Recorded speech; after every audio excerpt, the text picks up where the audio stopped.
What's up, everybody? Welcome to the CanesInSight podcast, baseball edition. Baseball coverage brought to you, as always, by Sal Asteroid and Cox. A lot to talk about. Fall ball wrapping up.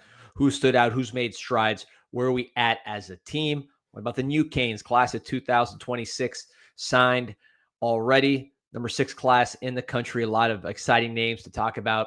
And then the roster is starting to get finalized, right? This is a cut season, which is not the funnest time, but I think it was lighter than usual in terms of numbers. We'll talk about that in a second. But first, let's bring on the man for Canes baseball coverage, Sebastian Font. How we doing? Doing good, D. How about yourself?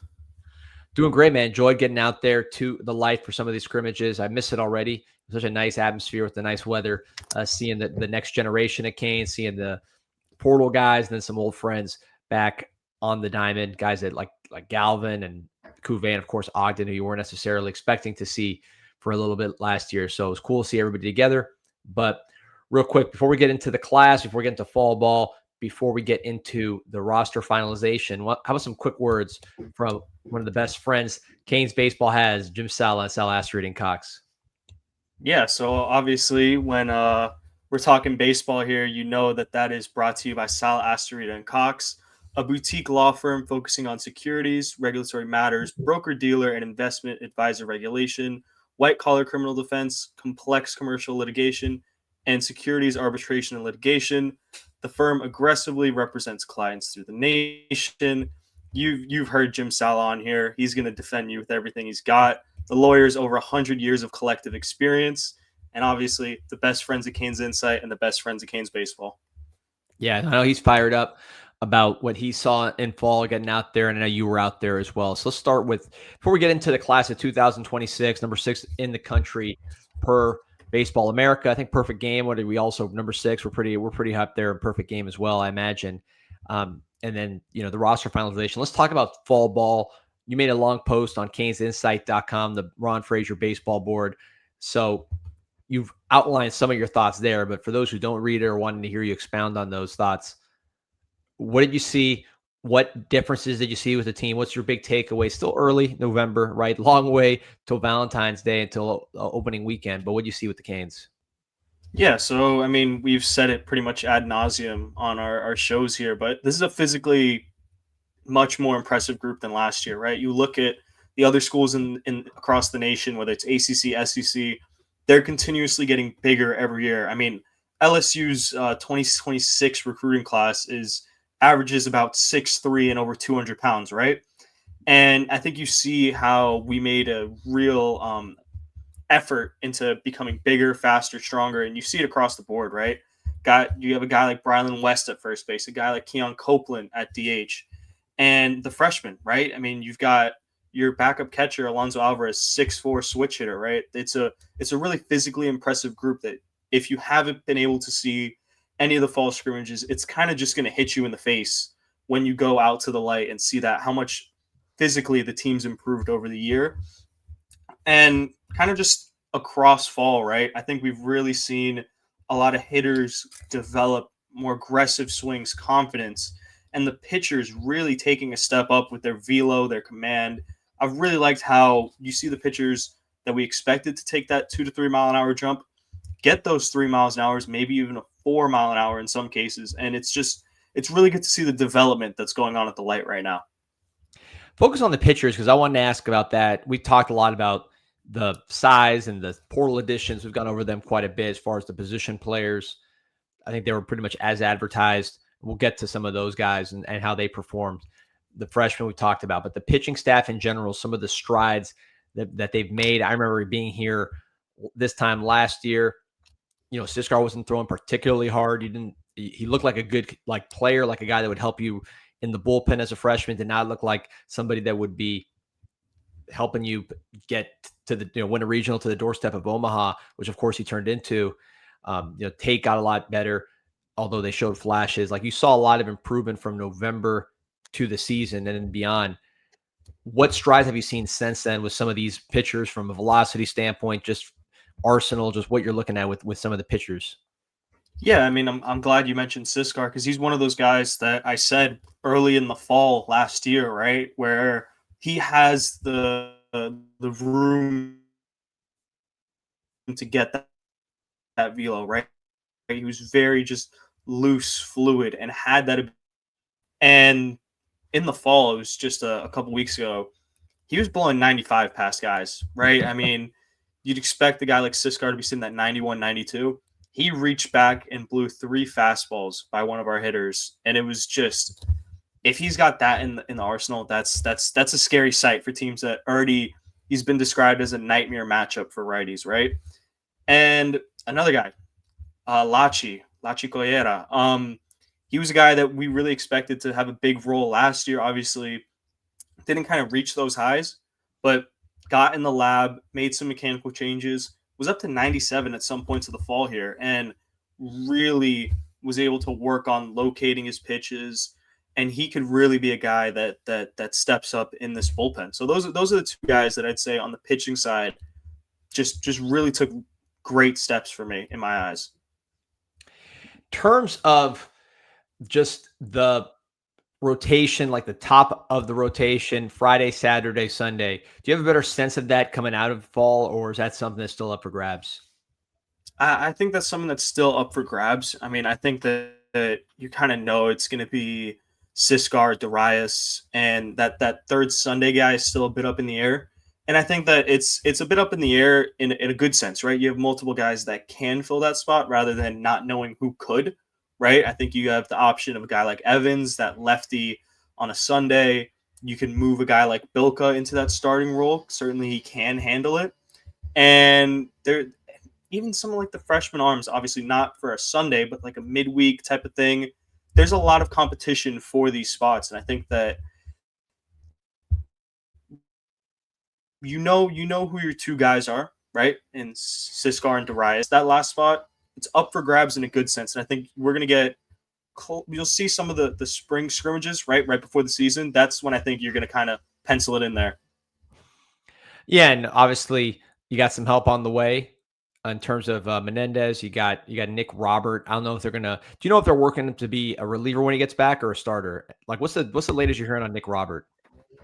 I would say they're probably looking more towards a reliever. You're not going to throw him into a starting role right away, especially if he comes back this year. Beyond that, it's really up for grabs there. But I think that you're going to look for him to kind of just give you an inning or two here and there, especially coming off Tommy John.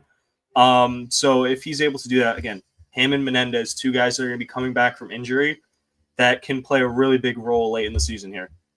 And I'm hearing Menendez again. Injuries are hard to predict, but everybody tells me that Menendez will be back for ACC play or just about around there. And then Nick Robert, not that much after that. I mean, that's if you're projecting this team forward. I mean, those are two huge additions. Nick Robert was throwing, was getting him to 95 before he got hurt, and we know he can perform in that bullpen role as well. So that's an interesting name. And then Menendez, of course, some of the best stuff that we've had in the building in a while based on what he did at Florida. So both those guys, we're not talking about them, but by middle of ACC play, those might be main names in our operation. Yeah, they're going to be really key arms for us. You see the talent that they have, especially with both Robert being up to 95, Menendez being up to like 96, 97 at Florida. We faced him last year. You know about the power curve, the power fastball.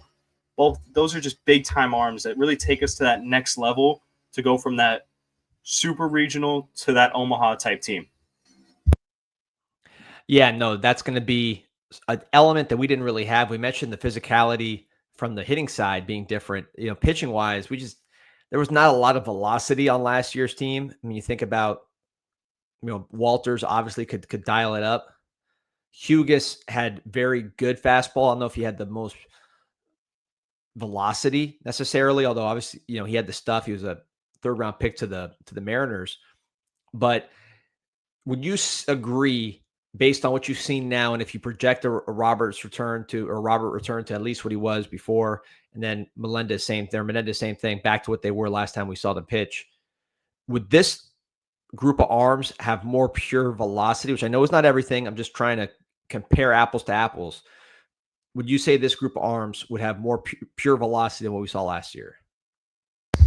I would say so. I mean, you lose a guy like Walters, who was your kind of flamethrower last year, but you're replacing him with a couple guys that have made that jump to have higher velo, right? Even a freshman like Eric Peralta, who we've seen is probably the hardest thrower on the team. It's just a question of whether he can locate, right?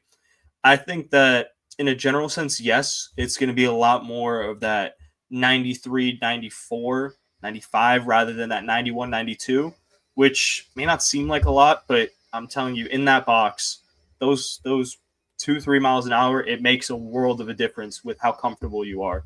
In terms of the young guys that stood out to you, because I think this is the most, the same as football, really same as basketball. Anytime you're looking at early season, early, like either spring, I guess this would be the equivalent of spring for football, is fall ball for baseball, or just early workouts in basketball. You want to see how the freshmen look, because that, I think, is easier to see early, just who can stand out and who could fit in, as opposed to people who maybe look like they're going to need some work. You can typically find that out earlier than maybe other questions about the team.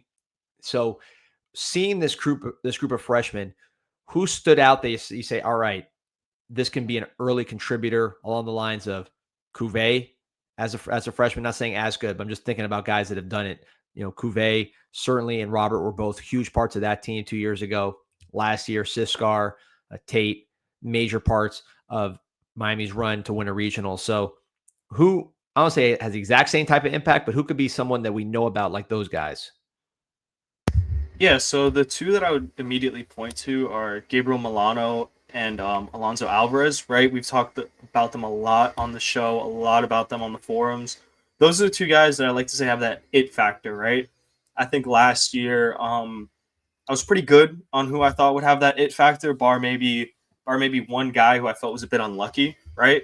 And I think that those two this year have that it factor. When last year, the two freshmen that I said would have that were Siskar and Tate, right?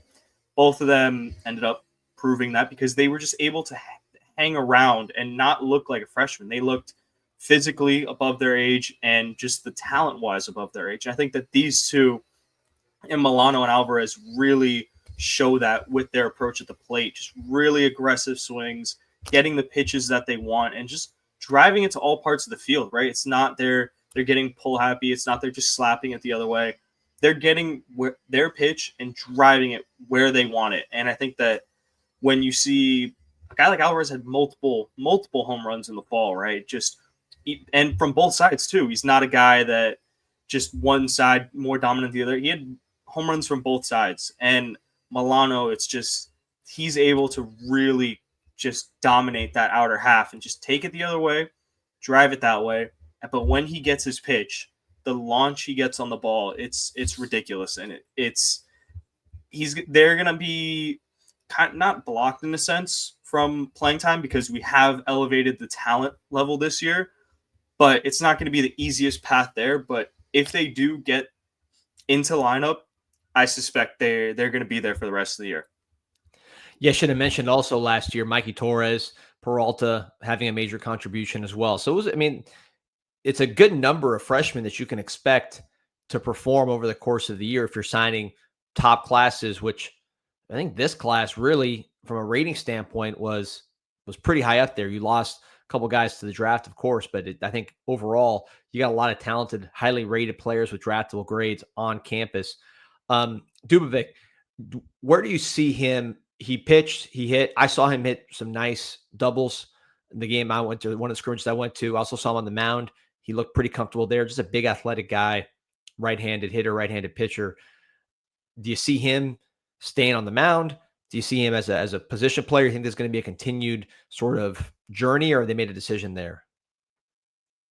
In my opinion, I think that it's going to be in this year, probably it's going to be still doing both, right? You're going to try and get an athlete like that on the field any way possible.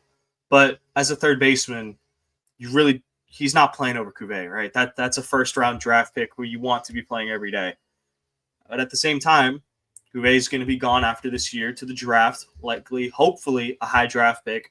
And that third base spot is going to be open, right? And I think that he can slot in there. I see more talent in my eyes as a hitter. I really like how he, again, drives the ball the other way. It's aggressive swings. I like that. It's athletic. It's twitchy.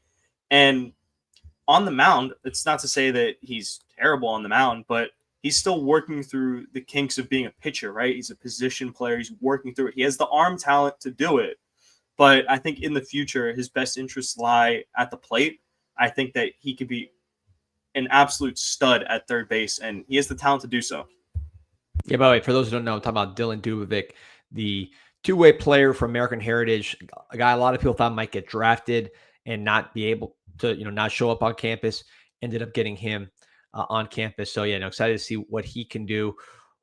Who's like, you're somebody who obviously you're friends with a lot of these players. You were on the team your first summer at the University of Miami before switching to media full time and being a student. Buzz, like, do you hear a buzz about any particular player or like a pitcher who say, okay, this guy, people are talking about how hard it is to be in the box against this guy, or people are talking about this guy's BP? Who's generating buzz that you're hearing from inside the building that's just a name that keeps coming up? So I would say on the pitching side, the guy that a lot of hitters really don't like to face is the Richmond transfer Ryan Bilka, right? He's a guy that's throwing up to 96, but it's not his velocity that's really scaring hitters. It's the splitter off of it, right? That's something that we mentioned in the summer when he transferred here, and we've talked a little bit about over the different podcasts we've done. But yeah, his splitter is absolutely filthy. They swing over the top of it, or they just chop it. And when you pair that with 96, it becomes a real hard thing for hitters to deal with. And that's why I think that if you wanted to be that 2-3 inning reliever, he can. But if you wanted and were in a position to need him to start, he could do that as well. He could go multiple times through the lineup because he has multiple pitches that can get outs. He's not one of those relievers that's just fastball off speed. He's got multiple things to get you out, and he could go through the lineup multiple times. And then on the hitters, right? I think a guy like Keon Copeland, I've heard a lot of good things about just his power that he swings with, just really able to drive it. He's generating power from both his strength and from the ground, right? He's really turning behind the ball and just able to just hit it gap to gap, right? I didn't expect him to hit it as well as he has opposite field, but every time I've seen him, he's driven the ball the other way. And I think that both of those guys have probably gotten some of the most buzz from what I've heard. Yeah, Keon Copeland, for those who don't know, 6'4" lefty from Miami-Dade Community College, or I guess Miami-Dade College now. Plays first, plays third. I know some people talk about DH for him. Do you see him playing defense for us this year at first base? We have Brian West, the transfer from FIU. So I don't know if he fits in there at first base, and then Copeland is DH most of the time, or if Copeland just is the first base and West is for DH. Cuvée, could he back Cuvée up instead of a Milano or someone else? How do you see the whole position breakdown for Copeland? Yeah, so I think it'll probably be between him and Brylan, kind of just probably swapping between first base and DH, depending on who needs a rest, right? I think that's one of the really good things we have about this team is that your depth pieces are probably as good as your starters, right? You're really not going to miss a beat when anyone needs to take a rest, and it's going to be some real good competition for those spots. And I think in some cases, when it comes to like the DH spot, we might see it going to whoever has the hot hand, right? And kind of just riding with that and going along with it rather than having to kind of force a guy to play through a slump, right? We'll be able to just, pass the baton, go to the hot hand and keep it moving, especially considering the different types of hitters we have that could slot in at DH, whether it's Copeland, a lefty, Milano, a lefty, Alvarez, a switch hitter. You could take a guy like Brylan West, another righty at DH. You can kind of move these pieces around. You have a lot of pieces to work with for this Canes baseball team. Yeah, Brian West. Sorry, I said Brian West earlier, but a big, impressive right-hander from FIU. I remember watching him when he came to play Miami in midweek and watching him like, man, why are their players so much bigger than ours? We're supposed to be Miami. Now, of course, he is a Hurricane. But yeah, they mentioned the depth. I mean, just some battles, and I don't even call them battles. I'll just say clusters of players that you could see fitting in that maybe have more depth than last year. Catcher, you have obviously Sosa, your top addition, Alex Sosa from NC State, left-handed bat. DH as a freshman in the College World Series, which is crazy for a catcher. Big. I saw him hit a couple home runs, hit some balls very hard when I was out there. Just he looks the part of a true impact catcher, top 3-round type pick. Then his backup, you could go with Jackson Hughes, Griffin Hughes' brother, who was a starting catcher at Presbyterian and knows what he's doing back there. Is this guy that started D1, but then Alonso Alvarez, who we've been talking up, the switch hitting catcher from California, the freshman, big guy, can handle himself at catcher, and then of course can handle himself at the plate. So you got 3 catchers that I think you feel more comfortable about in a game than your backup catcher last year, which was, Tavares was a learning process behind the plate. And then Nick Johnson ended up transferring back. He's at Duke now, I believe. Nolan's at Duke. He's Nolan Johnson. I'm sorry, the tall catcher from California is at Duke now. So neither of those guys, to me, at this point in the year, looked as ready to play as Alvarez and then Hughes, who's been a starter. Forgetting about the fact that Sosa is an impact bat. So that's one position way better. First base, where we've just struggled to have big guys, right? Now you have West, who's a proven first baseman from FIU, top of the order type player there. Big, great on base guy, big right-hander. And then Copeland, who you just talked about, can play first. Middle infield, you got Sheehan, you got Ogden, of course, and Brandon Gody's pushing up to get some playing time. Third base, Milano, I think is going to be a factor. Obviously, we know who the starting for third baseman is. He's the best third baseman in the country. Then you get to the outfield, and Peralta, who started last year, played in the super regionals, looked like he finished the year just kind of on a cold streak, but had some big moments throughout the year, showed a little bit of pop with a couple of home runs, good defense as well. And he looks stronger to me, bigger. So I don't think I'm leaving anybody out, but it looks like those guys are going to fortify our, I don't want to call it our bench, because these guys are going to play, whether DH or injuries or whatever. It's gotten a lot stronger with some of those names. Yeah, and I think that with all the positions that you mentioned, it's a nice blend of veterans and freshmen, right? So even if, let's say, you have a guy that's going to redshirt, right? They're still going to be learning from a guy that's played 3-4 plus years at some of the highest levels in college baseball, right? And especially on the first base side of the infield, right? You have a nice group at first base. You have a nice group to play second base. When you mentioned Degody, Sheehan, Milano, I think that you're pretty set on the other side with Cuvée and Ogden. Those are kind of your cornerstones. And again, a catcher, you mentioned the 3 that we have. That's just really good depth to kind of keep catchers' legs gets tired. They get so tired over the course of a season. You can keep these guys fresh, right? Whether you're up in the middle of a game, you can kind of just, pull them to the side, let one of the other 2 get in on it. And even in the outfield, you have some great depth, right? I think that you're pretty set with the 3 starters there, Galvin, Torres, and Williams, right? But you have a guy like Peralta who could play all 3 of those positions, who, if given the chance, that he's gonna do something. I'm really high on Fabio. And you have freshmen like Jim Sala's favorite, Mason Greenhouse, right? That's a guy that has all the tools in the world, that if you need him in a spot, you can use a guy like that. You have talent across the board, and it's so refreshing to see a Canes baseball team with this type of talent, because this is what it I wouldn't say what it should look like. Obviously, what it should look like is another banner after an Omaha win, but it's getting to that direction. You can see the path of development, recruiting, transfer portals coming in, and it's all, the arrow's pointing up across the board on this Canes baseball team.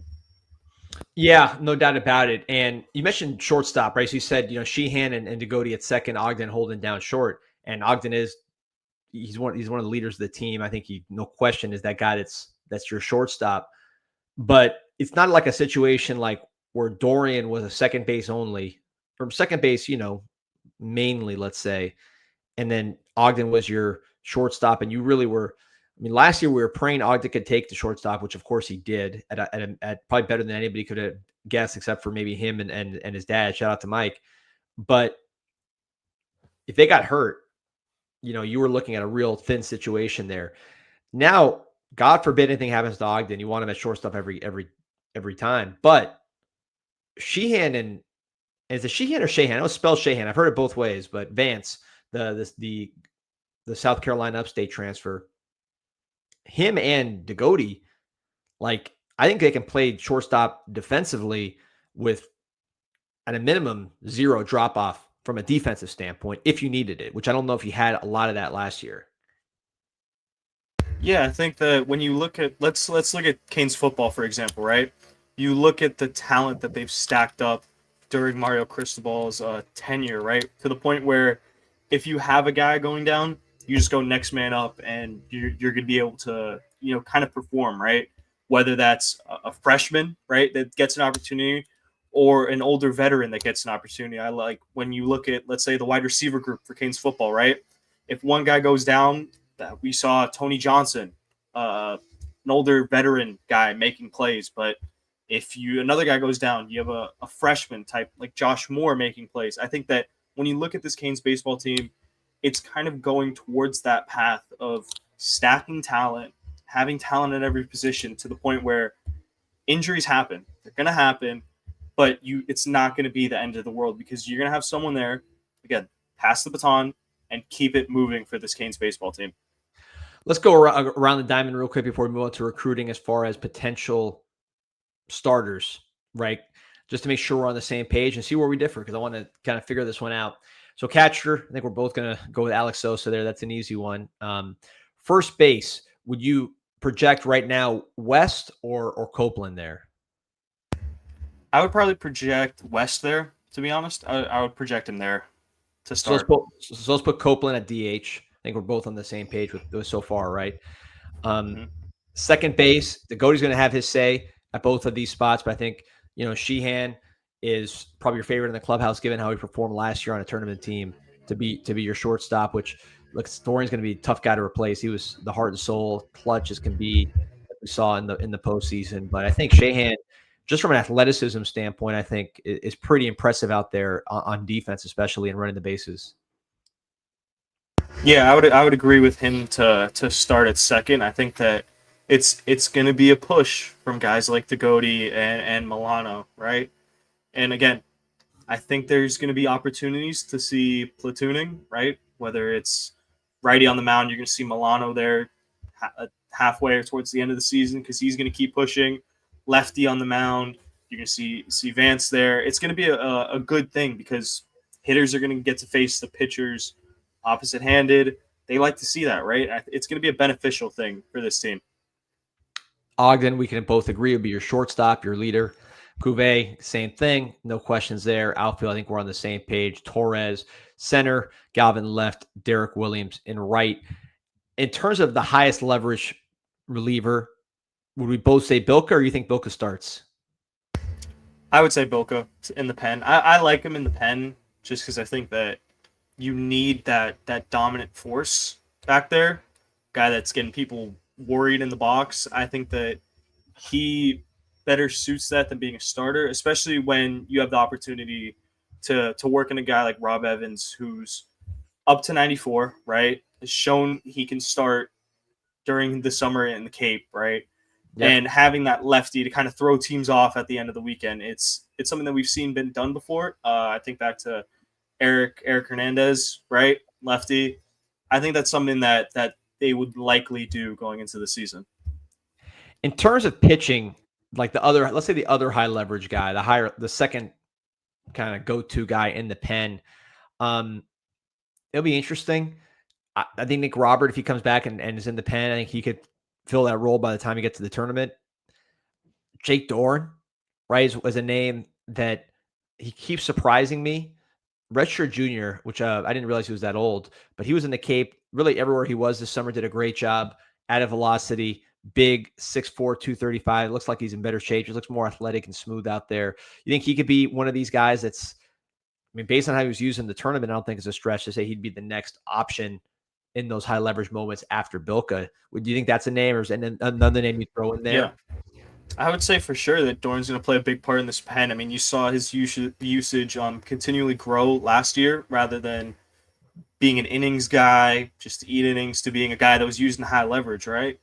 And he's also had a velocity uptick. You know, he was sitting 87, 88 last year. He was up to 92 the last time I saw him during the fall. And I think that with a guy like Dorn, you always want a guy like that. You mentioned that he's kind of surprised you, right? And I think it's not unfair to say that, because you look at and watch him pitch, there's nothing really that's blows you away, right? And I think that every hitter can attest to that one lefty, that there's nothing that kind of just blows you away. You're looking to hit and you never are able to hit him. And Dorn is that guy that just always manages to get outs, find a way through, and he just leaves hitters annoyed because they think that they're going to be able to. They go from a guy throwing 97 to a guy throwing 92, and they think that they're going to be able to kind of pounce on him. Dorn's not going to have that. And I think that he's going to be a key arm in this bullpen. I think to guys like Lachi, who've taken a step forward, a lot of the freshman arms, right? You can see them sprinkled in there. A guy like Mikey Fernandez was used a lot last year. We'll see how he can kind of take that jump this year. And a couple of the transfers like Packy Bradley Cooney, and they'll just all mix in there. I think that the bullpen, there's so many arms to be used in this bullpen that are going to kind of just mix and shake up as we get close to the year. And as you mentioned, the two guys returning from injury, Menendez and Robert, those guys, if they could come back and be 100% from the go, they're going to be used a ton from the pen. And I keep hearing Menendez is coming back to start. I mean, I know it's hard coming off of Tommy John going straight to the starting rotation, but that's just what I've heard, that they think he's a starter. He wants to be a starter, right? He's sure he's looking at himself as maybe like a one and done type guy here. So if he uses all as a starter, it wasn't easy to get him, right? You had to work to get a player like that. So I don't know what promises were made. I'm speculating. I really don't know, but the fact that I always hear his name as a potential starter, that makes me think, all right, he'll be a starter before this thing is done. But just looking at the rotation, I think we're on the same page. Siskar, Tate, Evans would be the 3 weekend guys. Not set in stone by any means, certainly not when it comes to the Sunday, but that's how it seems like to me. Midweek, do you think that's a TJ Coates? You think a freshman steps in there? What do you see from the midweek starter? The midweek probably, I'd say, is the most difficult one to kind of pin down right now. Right, I mentioned that you have a ton of guys that can work in that bullpen. One of them's going to have to make that jump to a midweek starter, right? And I think that if we were to say anyone, I would probably say Coates as well, right? TJ Coates, by the way, before people wonder, because then you name TJ Coates, 6'2", 213 right-hander out of Overland Park, Kansas, went to Nebraska as his last school, jumped in the portal, went to the Cape. His coach in the Cape, I believe it was Falmouth, was Coach Saltalamacchia, who's now with the Miami Hurricanes. So certainly he knows what Coach can bring to the table. That to me seems like the connection. Saltalamacchia also coached Hugas last year. So, who knows what they think they can unlock there. He's a guy that has enough stuff to get invited to the Cape and do his thing there. Yeah, I'm glad you mentioned Hugas because he's kind of cut from that mold, a former two-way guy that is making that transition into pitching. I wouldn't say he's as far along as Hugas. I think that Hugas had an extra year of pitching before coming here compared to Coates, but he's in that mold where it's an athletic two-way guy that's thick, just has this nice smooth motion, and it's fast, it's quick, and obviously you were able to develop a guy like Hugas into a top 3 round pick, right? And that's kind of the blueprint I think they're going to follow with Coates. So I would expect him to start in that midweek. All right. Well, listen, it's only fall, so we'll see where those guys all situate. But excited to put together a roster like that this time of year. There's a lot of good options. I think been doing this for 2 years as far as the daily baseball pods, or the weekly baseball pods, and this roster by far the most impressive out of all of these from a physical standpoint, from a depth standpoint, from an athleticism standpoint. I mean, check the box. It's all there. Now, the next wave, let's talk about it. The number 6 class in the country. This is the last of the Coach Damari classes, right? A lot of these guys were committed. Not all of them, but a lot of them were committed while Damari was still the coach. Next year, you'll see like kind of that pure JD class. Baseball's so weird with just the length of these commitments and the rareness of the decommits. But some huge names at the top: Jacob Lombard, Gio Rojas, Jacob Lombard, the 6'3" right-hander shortstop from Gulliver. Very, very great pedigree as far as his family. His brother's one of the top prospects on the Yankees. His dad's a stud athlete, still around baseball. Gio Rojas, tall lefty from Marjorie Stoneman Douglas, throwing up to 97, throws strikes. I think both these guys, based on what I'm hearing and reading, they have a much better chance of hearing their name in the top 5 of the draft. Not that first round, top 5 of the draft, than getting down to Coral Gables as players. But what do you see with these two? Yeah, they're both studs, right? It's great that you were able to land them, especially. I mean, a guy like Rojas, you landed a while back, right? You were able to get him, and then a guy like Lombard, right? I mean, to be able to get him this late in the process, obviously, you kind of know what you're getting with that. He's likely not going to come unless anything. We obviously hope doesn't happen for him, but it's Right. great to see that you're able to get these commits, right? And really just show that old English M still has some weight to it, that logo. But both of them really they're going to be going in the top 10, right? They're going to be going on to big league things, and both of them just studs, right? Lombard, a 6'11" runner. I mean, that's silly. That's silly for a guy that has that much strength, that much pop. Whether it's his throwing velo, his hitting velos, it's silly for a guy like that to be able to do that. And with Gio Rojas, it's a lefty throwing 97. You know that that's really it's a tough pull to get him here. But again, both studs that we were able to sign, get commitments from. Hopefully, you can maybe with a bit of NIL, Canes connection and whatnot, down the line you can kind of pull those guys back. Never know how much funding we can get, but they're likely to go to the draft.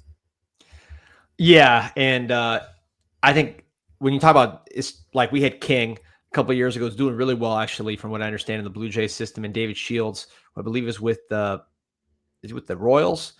Both those guys, from what I've seen, have been doing very, very well with the teams that drafted them.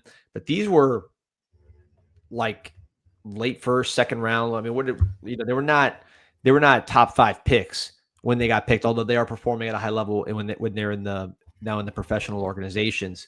This is the class a couple of years ago.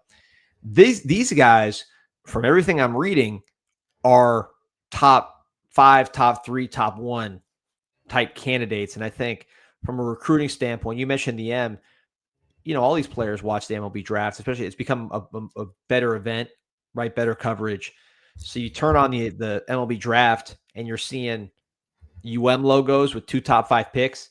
I think if you're like a 14-year-old kid or a 13-year-old kid seeing that, that's got to make an impression like, hey, this is big time baseball. If these guys are not committed to LSU, to Vanderbilt, what have you, that they're committed to the University of Miami, I think that's got to make an impression just from a image standpoint when you're talking about not like first round down the line, like the little top of the draft. Oh, I got to unmute yourself. There we go. You got me? Yep. There we go. When you have these top 5 picks, right? It's one thing to have the logo out there. It's great and all. But at the same time, you do need to kind of just load your class to be prepared for that. And I think that where we've gone wrong in some of the past years is that you get these top 10 draft picks, right? You'll get 1 or 2, maybe not as recently, but in the couple years prior. But you kind of have a big gap between them and the other guys in your class. And I think that what we've seen from last year and this year is that you really stack that second level talent, not second level in the sense that they're not great, but second level in the sense that they're not likely to go to the draft, but they still have that talent. They may be missing that tiny bit of development to go in the draft, but they're still able to get on campus and be a stud. I mean, like when I got on campus last year and I saw Tate, I fully thought he was going to be drafted, right? I had no clue why he was on campus. You got a guy like him on campus, and you see why you're so excited to get a guy like that on campus with the way that he performs, the way that he develops. You have him there for he's going to be on to his 3rd year next year, and that's a stud. That's a cornerstone. And I think that with the recruiting classes that both this year and next year, you're seeing that kind of just focus on getting those guys that are likely to be coming onto campus. Yeah, look, and Cuvée was a guy that could have potentially been in a pro org for a couple of years by this point, and he's been the face of the franchise, is the face of the franchise. I think Magana last year, you would have thought he'd be gone, or at least before his last year. I think that probably around this time, right? Because he had a tough senior year at Columbus. I think the power left him a little bit. I'm talking about Mario Magana. But coming out of Braddock, you thought, at least everybody I talked to thought, he'll never be on campus. But then he has a tough senior year at Columbus. Now he's here and he's going to develop here. Dubovic, another one that I think people didn't know if he would be able to make it onto campus or he'd be making it on campus. So you just never know. And those guys can end up helping you quite a bit. Just going back down the line here, I think the key guy, the one I'm really watching close, is Rookie Shepard, the shortstop out of Las Vegas, 6 foot 190, bats lefty, throws righty. Is this him right here? Let's go. Yeah, there we him go. right here. Saw some interviews with him. Seems like a guy with a dynamic personality. He played in the high school all-star game, made some nice plays on defense. Looks like he'll stick at shortstop, certainly at the college level. The Baseball America has him as a potential top 5 round pick. So I think that's in the territory where it could go right either way.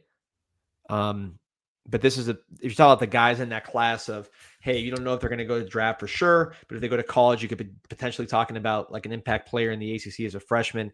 I think you put him in this category. 10 perfect game grade.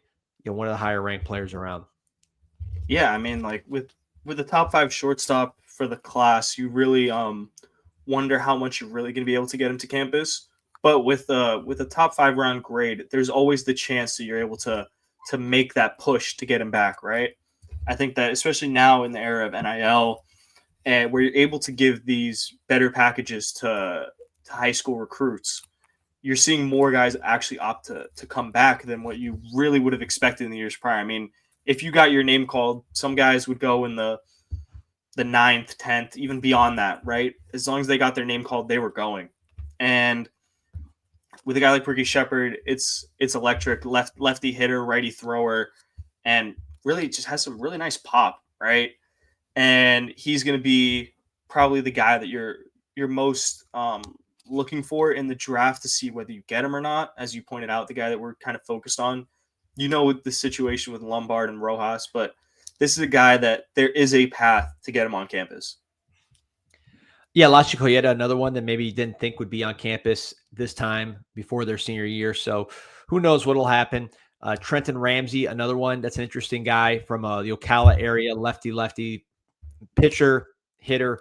Yeah, I don't know where he fits, but you hear his name come up as somebody that obviously he's double lefty, so that's going to get some attention. Just a smooth player, two-way guy. You hear his name come up a lot as somebody that could potentially be interesting. I'll tell you a name that I want to focus on there, Sebastian, because having gone through this process last year and doing the signing day show and talking about, hey, we're worried about losing Magana, right? We're worried about losing, this guy, that guy. And the guy we ended up losing was a Canadian in Piacentin who got drafted by the Toronto Blue Jays. Miami made a huge effort to keep him, and they were unable to do so. But sure enough, you got a new guy right here on the scene in Easton Katura, 6'3", 192, a lefty, 6'8", plays outfield, obviously from Canada, Alberta. I mean, he looks to me like a clone of Piacentin from last year. I know Piacentin played third base and outfield. This guy looks like just an outfielder, but the size, the athleticism, the lefty swing, they look very similar to me. You're a baseball guy. I mean, you know better than me. Do you see similarities between the two besides the fact that they're just Canadians? It's kind of like where you look in the NBA right now, like they've got the factory of Frenchmen, right?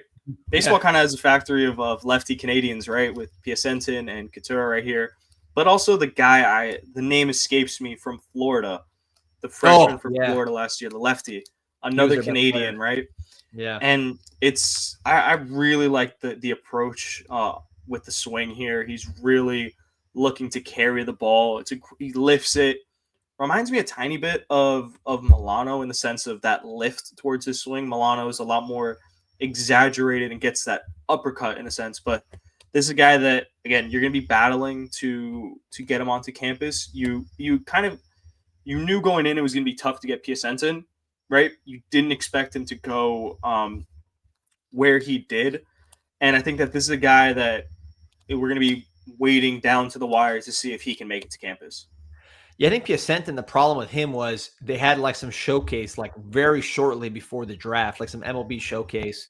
I don't know if it was like for Canadians or whoever. Maybe it was all high schoolers, but he balled at that. I think it was the actual combine. It might have been the MLB combine. It was one of these events. There was a big event with a ton of scouts there, like right after his senior year, like right before the draft, and he did so good there that I think that's why. Because we tried like heck to keep him. But because he had done so well, Toronto, hometown team, they got that one done. So it wasn't like a foregone conclusion that he was going to go pro. It was a close call. I just think he did too much down the stretch that allowed him to be in that position. So who knows what happens with Couture. But overall, I don't know anyone else that caught your eye in this class. You got Yvonne Sabater. I hope I'm pronouncing it right, from West Broward, righty two-way player who I know was committed to him and at the last second. Yeah, him and John Mora, both local guys that kind of just secure the talent down here. Two guys that will most likely make it to campus. John Mora, lefty outfielder with some speed, some good tools, right? Pulled down 96 from the outfield. Sabater, a pitcher who's up to 94 on the summer circuit. I think that both of them, you get those local talents, right? You get them onto campus. They do their thing here. And again, as I mentioned, those are the type of guys that really build your class, because you know that some of the super high-end top 5 pick talent, they're not going to make it to campus. But these are the guys that make your class for the years to come. Yeah, it'd be fun to watch these guys and the freshmen that are on campus right now, man, see them develop. I'm excited for this team. What's the next for Canes fans? We'll be on, all off season, because that's what we do. Thanks to Sal Asteroid and Cox, and we'll be breaking down everything that we hear and see. What are the next big milestones here for this team, as far as just their process?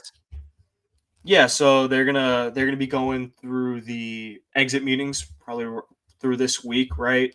Saying who's gonna get cut, this, that, or the other, and then they're gonna be coming back after the break. They're gonna have a nice little break there and get right into loading back up. They're gonna have a couple scrimmages in the spring. We covered them last year. I'm hoping to do that again. Maybe some live shows from the light, and really just getting ready for just the full season, right? They're going to be preparing for that over 60 game season, getting really locked in for it. And, on CanesInSight, obviously off season, we're going to keep you covered. We're going to have a nice long article coming out with a breakdown of each of the transfers, the freshmen that will be on the team. We know that some of you guys haven't been able to see them, haven't been local, haven't been able to come to the light. It's obviously morning scrimmages. We're going to kind of break that down, let you know what we've been seeing there, maybe get into some advanced metrics. I know Jane Hewitt, he's a guy that loves his advanced metrics there. So we'll get into it. It'll all be posted on CanesInSight, Ron Frazier Memorial Board. We'll probably get that to you after Thanksgiving, right? It's a really long doc that we've got going with all the breakdowns. So we think you guys will enjoy it. Awesome, man. Remember, check out CanesInSight and the Ron Frazier Memorial Board. Thank you to Sebastian. Thank you to Jim Sala, Sal Asteroid, and Cox. And we'll talk to you soon. Go Canes. Go Canes.